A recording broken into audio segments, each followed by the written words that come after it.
Alright, so I think that some people just think the console war is stupid. I'm kind of one of those people. I don't have any horse in the race. I had an Xbox One, a PS4. I like both consoles just fine. I'm not really a fanboy for either one. But Xbox objectively already lost this console war. It's literally a done deal, and the gap between PS4 and Xbox One sales will probably be nothing compared to the gap between PS5 and Series X, because they're already making huge mistakes over there at Xbox. The funniest thing is that Xbox doesn't even seem to know how badly they've fucked up, because they are hitting PS5's lineup of exclusive games and throwing shade at them publicly, even though, as I already said, they already made one statement that caused them to lose the console war in one sentence. So what Phil Spencer said is that there will be no next-gen exclusives on Xbox Series X for, quote, the next couple of years. So the headline from GameSpot is slightly misleading, because it makes you think that there will not be any exclusive Xbox games on the Series X. That is not what he's saying. Instead, what he's saying is that Xbox games that will be exclusive to the Xbox are going to be on both Xbox One and Series X. So, for instance, the next Halo will be on both Xbox Series X and also Xbox One, but they're not going to do any Xbox Series X exclusives. They want to make sure that people have a couple years to switch over from the Xbox One to the Series X. So, the obvious problem with this is they're basically admitting that there's no reason to upgrade to the Series X, and I love that they're trying to be consumer friendly. I think it's noble. The problem is that they're competing against Sony, which is vicious in this market, and I'll explain how they are in just a second. But Phil Spencer is so oblivious to this that he is just self-owning over there that he threw shade at Sony, saying Xbox Series X boss hits back at PS5's lineup of exclusive games. Unlike PS5, Phil Spencer says Xbox Series X won't, quote, lock people away, end quote, from being able to experience games. This is just incredible. I mean, he's self-owning himself and doesn't even realize it. It's so tone-deaf. He says, as a player, you are the center of our strategy. Our device is not the center of our strategy. Our game is not the center of our strategy. We want to enable you to play the games you want to play, with the friends you want to play, with and on any device. Phil, there's only one problem with that. You're not fucking releasing any games. What fucking games are we going to play on the Series X? FIFA? Fucking NBA? 2K27? What are we supposed to play? Now, compare that to Sony and Spider-Man and Gears of War and The Last of Us, and that's just the beginning of it. That's not even talking about Uncharted and Ratchet and Clank.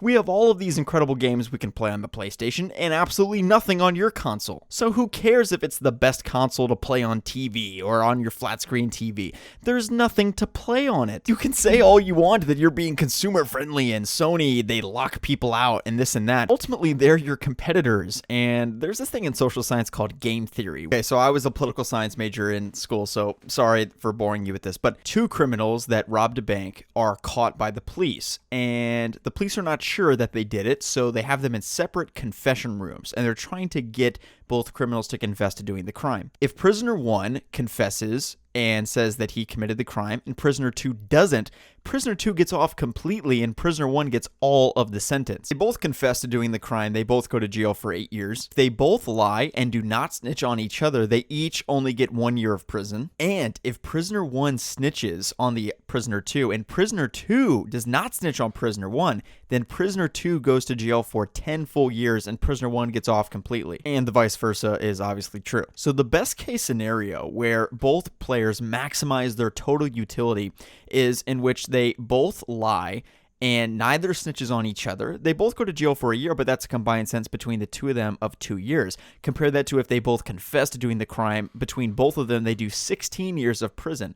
So as you can see, the total utility combined between both players, the Nash equilibrium as it's called, is for both players to lie and then only get 1 year each. So the moral of the story with game theory is that things always work out better for both parties when they have the ability to collude and work together. The issue with the prisoner's dilemma is that prisoner 1 and prisoner 2 cannot communicate. If they could clearly align, create a strategy together, and work together to find the best solution to maximize their utility between both of them. Instead, they don't have that communication.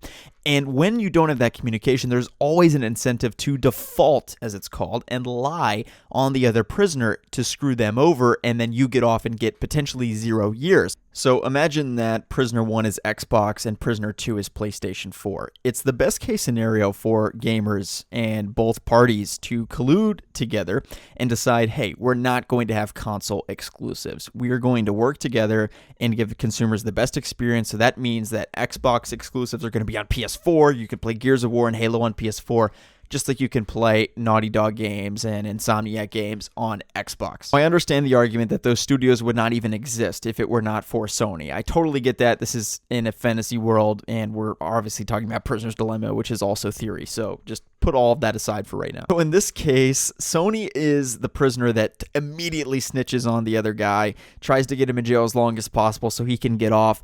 And then Xbox is the good guy. They try to be like, oh, I'm not going to snitch. I'll take responsibility for the crime, blah, blah, blah. Microsoft's strategy would work great if Sony was not playing this game. They're not playing the console exclusive game, but that's what they are doing. So to not compete in that is where the prisoner's dilemma comes in, where Xbox is operating in a world in which Sony also has their same values. They also don't like exclusives. They also have these sort of progressive policies around backwards compatibility, and they don't want to charge you a stupid subscription service for PS Now. Sony is not in that mindset at all. They're in a hardball mindset. They want to be the top dogs in the industry. They want to snuff out Xbox, get as many console sales as possible, make Xbox irrelevant, even more so than they kind of did with the Xbox One.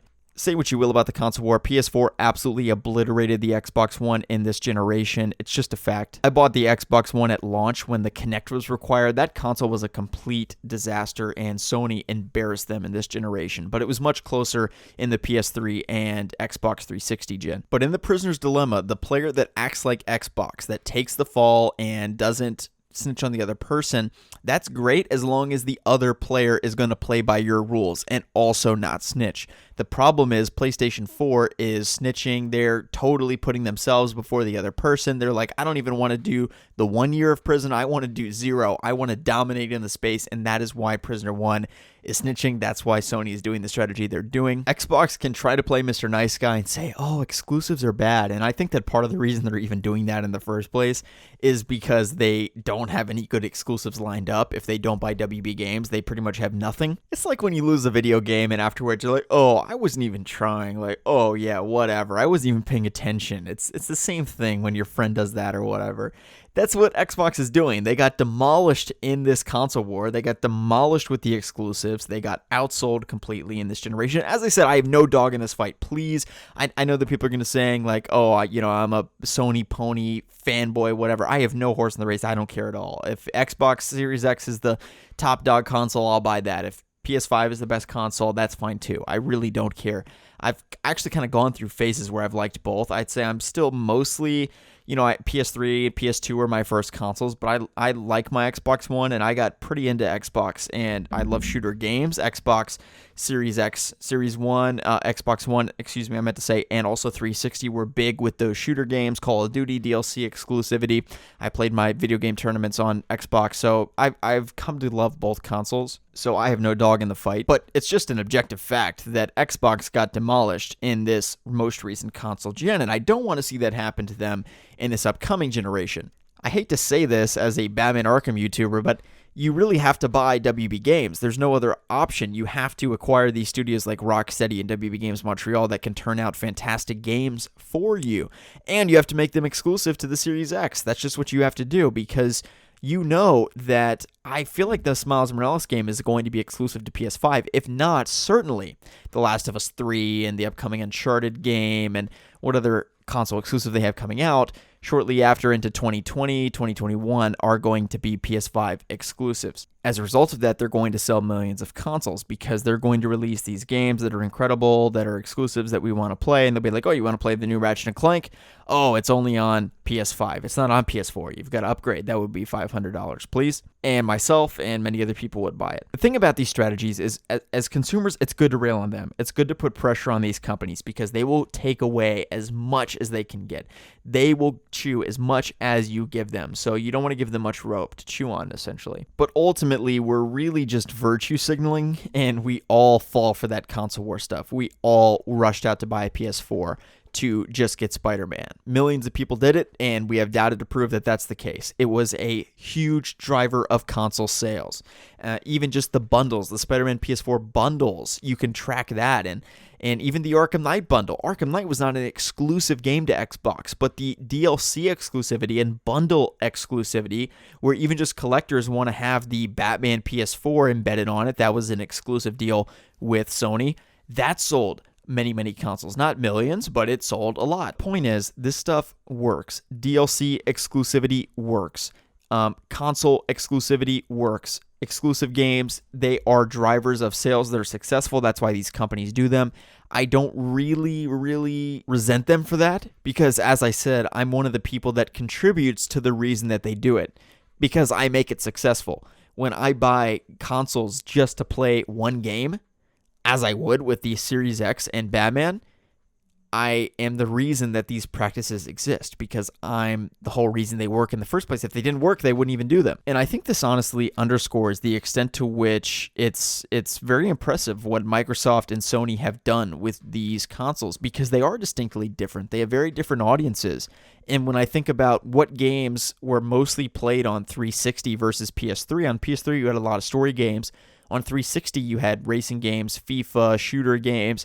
It's a very different audience, and I think that it's great that both consoles are very different. I think that Sony exclusives are known to be very story-focused, almost like movie games, whereas Xbox, I think, focuses a bit more on the gameplay and action. That's historically been the case anyway. And I think that the consumer base, user base on who you meet on Xbox Live versus PS4 online is very different. I just think that they're very different brands, and I think it's great to have exclusives, honestly, in some sense. I think it even could be advantageous for us as a fan base if both companies were pressing to have tons of console exclusives, and basically Xbox has this turnover, give up reaction to seeing all of these Sony exclusives. They're kind of just like, we're not interested in doing that and producing that and being on that level, so we're just going to throw shade at them and try to downplay what they've accomplished. That's basically their approach. But if they had a totally different approach, and they were actually jealous, and they're like, wow, we need to match what Sony's doing,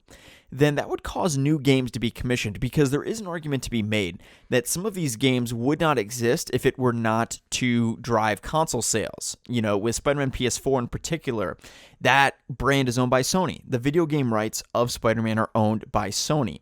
So the game would not even exist if it were not for Sony, and in that sense it kind of makes sense for it to be a PS4 exclusive. And in fact, you could make the argument that the game, if it were to be multi-platform, would not even have been made in the first place, so therefore it was a necessity for the game to be a PS4 exclusive. Also, before we get into our final thoughts, this video is sponsored by NeuroGum. This is a product that I love so much that I actually reached out to them. NeuroGum was featured on Shark Tank. They have a fantastic product. It is gum infused with caffeine that kind of resembles tea or coffee, so you don't need to have sugary drinks in the morning. It has L-theanine, known to calm anxiety and stress and all these other great things, and it sort of balances out the caffeine.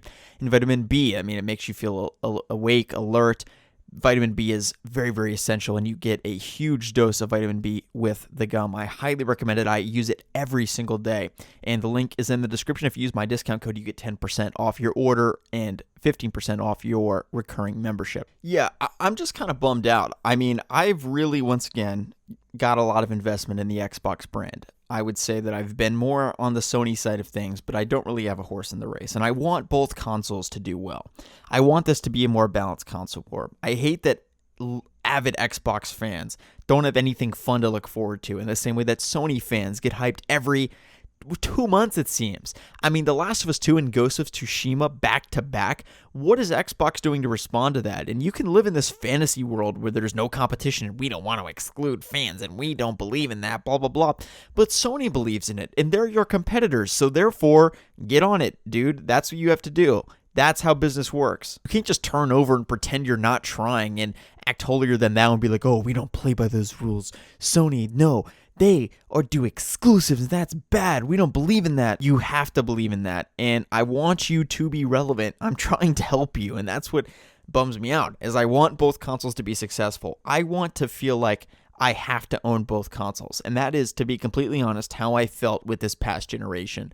But it wasn't really because of anything Xbox did. It was because I was a competitive Call of Duty player, and the competitive circuit for MLG tournaments and all that stuff was only on Xbox, and that's why I bought it. But nonetheless, that is something that Xbox did to work with professional gaming outlets and that type of thing to make the console relevant.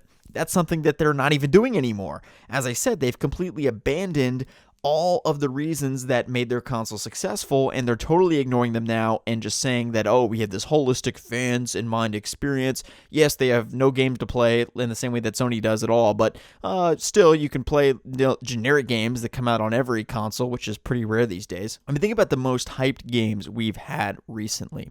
They've been console exclusives. The biggest games of this year are The Last of Us 2 and Ghost of Tsushima, period. Sucker Punch did not start as a PS-only studio, to my knowledge. I don't think they did. Yes, Sly Cooper was PS2 only. Okay, maybe it was. Never mind. I don't know. Anyway, Xbox just needs to get on it. Halo's not cutting it anymore. We need great Xbox exclusives, and I want people to feel like both consoles are relevant. And it feels a little cheap to just buy Batman. I'm not really in favor of that because I want the Batman game, in particular the new Rocksteady Suicide Squad game, to be on all consoles. I do not want them to be exclusives. But I also would think that you're kind of idiots if you buy Rocksteady and then have the game be on PS4, because at that point, people can play the same games. What he doesn't understand is that these consoles are all about the games. As gamers, we're all about the games, and that's what Sony gets. They start their press conferences typically with like a quick orchestra, which is really cool, and then they get into like game trailers right away. That's how they start, and that's how they end. They end with game trailers. They lead. It's all about the games for Sony. With Microsoft, they're focusing way too much on backwards compatibility, the user experience. They tried that with the TV stuff too. They're not learning. They're not learning that we don't want these entertainment features. We don't want backwards compatibility. What will we do? Okay, that's a lie. We don't want, like, you're focusing on how the Xbox works on television. That's what he said, is like, the Xbox is the best console to play on TV. What? Stop trying to make entertainment systems. We don't want entertainment systems. We want gaming consoles. That's what the PlayStation 4 is. It's not a multimedia machine. It's not like you can watch your TV on it. I thought that they had good intentions with that. I like that. It's something I genuinely did like about the Xbox One. But there's no reason to turn it on if there's no games to play. And that's really what it comes down to. Consoles, video game consoles, have and always will be about the games. And that is what Xbox is not getting. They need to recognize that this is the step that they need to take to get back in this console war. I want to see them be relevant. I don't really care about the console war itself. I think it's kind of stupid, but I do want them to be relevant. And I do want both consoles to have a fair shake. And I don't want Xbox fans to just get totally laughed off the internet for another 8 years. There are some people that are genuinely committed to that brand. I think that's fine. Brand loyalty is cool. We get behind companies that we really like. I think that's fine. There's a certain point where it becomes obsessive, but on the whole, I think it's a good thing. And anyways, okay, I'm starting to ramble. Be sure to like the video if you enjoyed. Let's try to get this video to 1,500 likes. Subscribe to the channel if you enjoyed. Turn on notifications. And as always, become a member of the Slick Mafia today for as low as $1.99. Link in the description below. Thank you guys for tuning in. See you in the next one.